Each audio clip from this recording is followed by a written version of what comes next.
We're back at Delaware Stadium after a bye week where the Blue Hens are undefeated at home. They host a Rhode Island team that is undefeated against FCS opponents. And one team's winning streak will come to an end this afternoon as Delaware butts heads with the Rams. Good afternoon. Let's just start from the beginning. What got you into sports and how did you end up here at University of Delaware? It's a good question. So I kind of got into sports from a really young age. My family was surrounded by sports. And, it was a big part of my life growing up. It was a way for me to bond with my parents as well. I grew up on the beach, so I actually started playing beach volleyball first with my dad. We played co-ed when I was like 6 or 7 years old. Kind of following the footsteps of my brother. My dad played football in college. He ended up getting to play for the Eagles and the NFL for a couple of years. And really, it was probably around the game of basketball since I can remember. It was kind of like I was destined to play basketball. It was like nothing for me. I love the day-to-day joy of coaching a basketball team and the relationships I have with our guys, all the other stuff. And I knew it was something that could open so many doors for me. Getting a college degree was something that was always a big dream of mine, and basketball has allowed me to do that. Sports have been kind of a really big part of our young lives and even our young adult lives, so it's been awesome. I've been playing ever since then, so I've been playing for a really long time. But yeah, good question. I'm gonna think about that.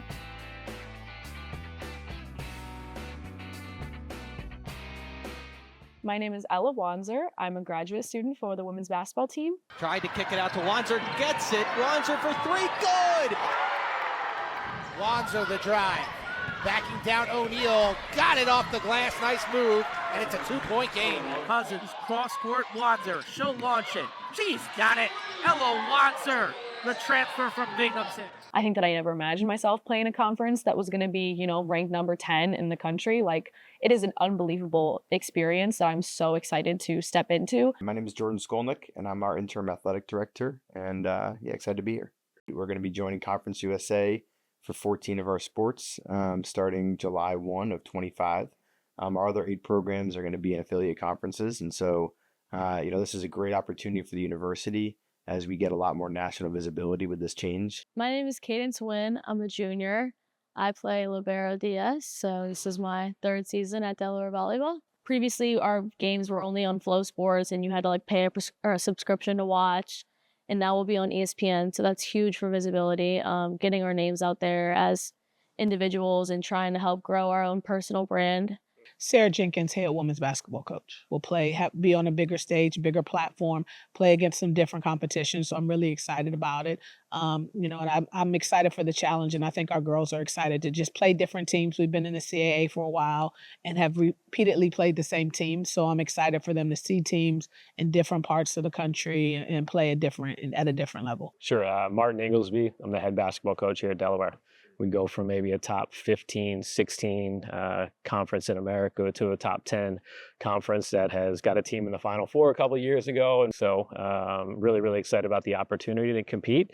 And I know there's a lot of buzz about our program as we head into this new year. Ryan Carty, the head football coach at the University of Delaware. The ability to reach a different geographical area is broaden our reach as far as where this hen goes, where the winged helmet goes, where the blue and gold go. I'm Dylan Trainer. I'm a graduate student linebacker, originally from Philadelphia, PA.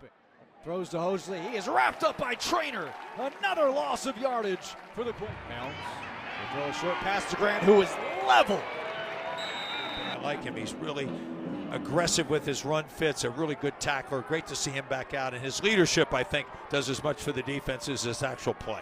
I'm really excited. I think, me personally, as well as the rest of this program and the university, I think everybody kind of has a little bit of a chip on their shoulder, as well as, they're jumping at the opportunity to kind of create a change in the world of college football and really just compete at the highest level that we possibly can. We know we have the university backing us up and everybody supporting us here in Delaware. So the ability to kind of attack that opportunity is something we're all looking forward to. There's a certain level of pressure that's you want to be good because you don't want to be looked at as everything's given to you and you're not producing anything. We always talk about this, when you're on top, there's a big target on your back and people are not only expecting great things from you, but also coming for your place. So I think obviously our first year in a new conference, we want to still be good and head in a good direction and come out strong and try and duplicate some of our previous successes. So Yeah, I mean, I'd say the pressure's on, but pressure is a good thing in my opinion. So When money is put on the line, there's always pressure. And I think that that's something that's going to change, and we have a responsibility to not only, we're moving up, which means our work ethic needs to move up. Everything needs to move up. Our grades need to move up. Every part of our life has to improve to match that new conference. I totally believe that there's, some more pressure. It being my last season, and we're playing at bigger brand football now. But if you're prepared for the moment, you shouldn't feel any of that pressure. And I feel like I'm going to prepare for every game this year. My name is Max Patterson. I'm a senior here at Delaware, and I play wide receiver for the football team. Pass coming, marker over the middle, and this one's complete to Max Patterson. And it is Zach Marker, and he goes to work, and he completes his first pass on the Delaware sideline to Max Patterson, the senior. To the outside, ball is caught by Patterson. He's got to make a man miss, and does. Tiptoes the sideline, stays in bounds, spins down at the. Conference USA is in the FBS, and so it's part of the group of 5. So we'll be one of about 134 schools at the FBS level moving forward.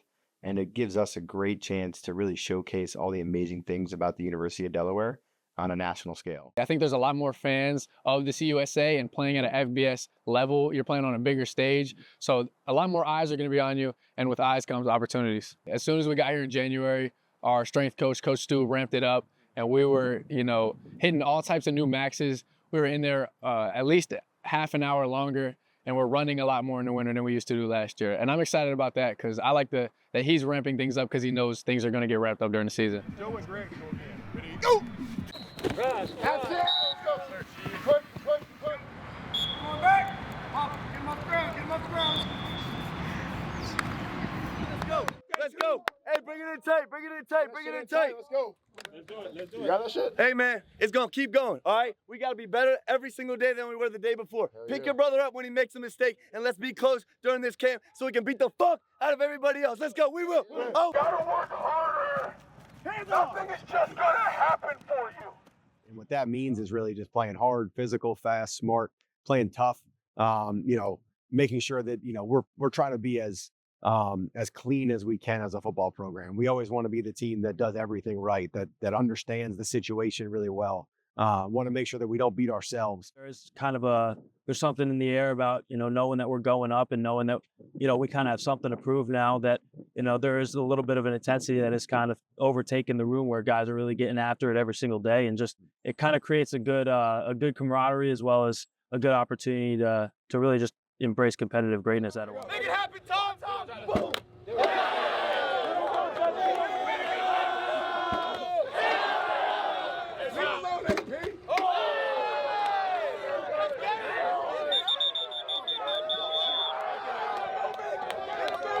Let's go!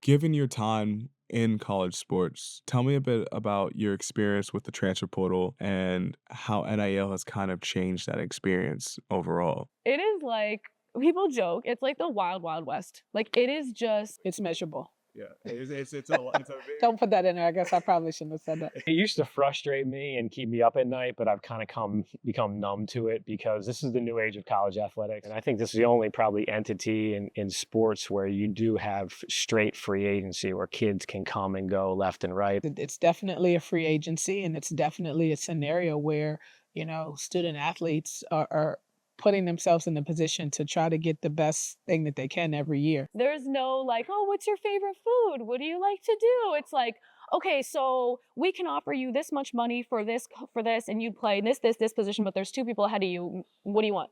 And it's like, oh, and that's it. I didn't want to stay in the portal. It's a really quick moving process. When you're in high school, it's like, you start talking to coaches in 8th grade and you make your decision in 10th, 11th grade. So you build like 3-year relationships. And with the transfer process, there's like this different checklist, I think. But the positive is you're a lot smarter. And now, with things passing with revenue sharing and NIL, I mean, it's really just kind of a free-for-all. A couple things when I think about NIL and rev share that are important to start with. The first is that student athletes up until NIL was introduced couldn't earn compensation for their own name, image, and likeness. So when they were in video game and it looked just like them and it had their number and they didn't earn any compensation for that. So at my first school, we couldn't have Binghamton in any of our NIL deals. It just had to be Ella Wanzer, nothing else.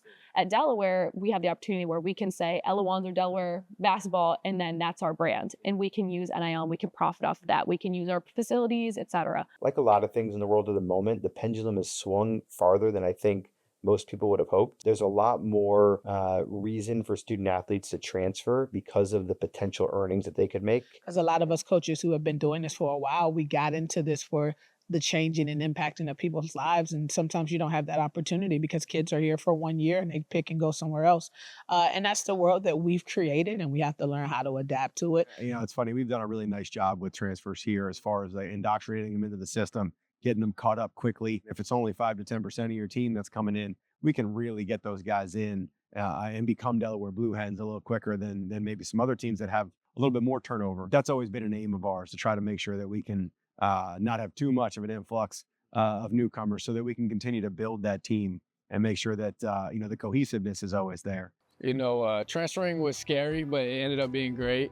You know, some things while you're in the midst of them, it may seem like it's way too big and it's overwhelming, but as soon as time passes, you kind of get to realize why everything happened and why it worked out the way it did. And I literally talked to Coach Jenkins once, was like, all right, sold. I just felt like a lot of things lined up and I committed before I ever stepped foot on campus. And I just loved the whole coaching staff and I just felt so comfortable and it was just like sold completely and it's the best decision I ever made. It also gave someone like me another opportunity to go find a school where there's a spot for you. And I think there's a lot of spots for players at different schools. So transferring, you know, whether it may be the right or wrong situation, I think it's opened up a lot of opportunity for the players. We have a really great culture. We have a really good environment where we love each other and we care about each other. And I think that plays a big part. Oh man, I mean, Delaware's just been amazing for me, you know, my whole time here. And I think everybody that kind of comes here really can see that as well. Just the opportunities that they've blessed me with, as well as my family, and, you know, the ability that they've kind of presented me with to play the sport that I love at the highest level. And, you know, it's hard to kind of pass by an opportunity or coaches and teammates that kind of took a chance on you. I think it's a really cool time to be a part of the University of Delaware and going to Conference USA, and hopefully those two things will be a big positive for everybody. I think Delaware can do is be competitive and show that, you know, we've got great coaches, we have great student athletes, and there's some fun in that. We have such pride in it as students. You do, I do. You know, now, you know, how can we get our name brand out there a little bit more so that everybody in the country understands what Delaware Blue Hen football looks like and what Delaware Blue Hen athletics looks like?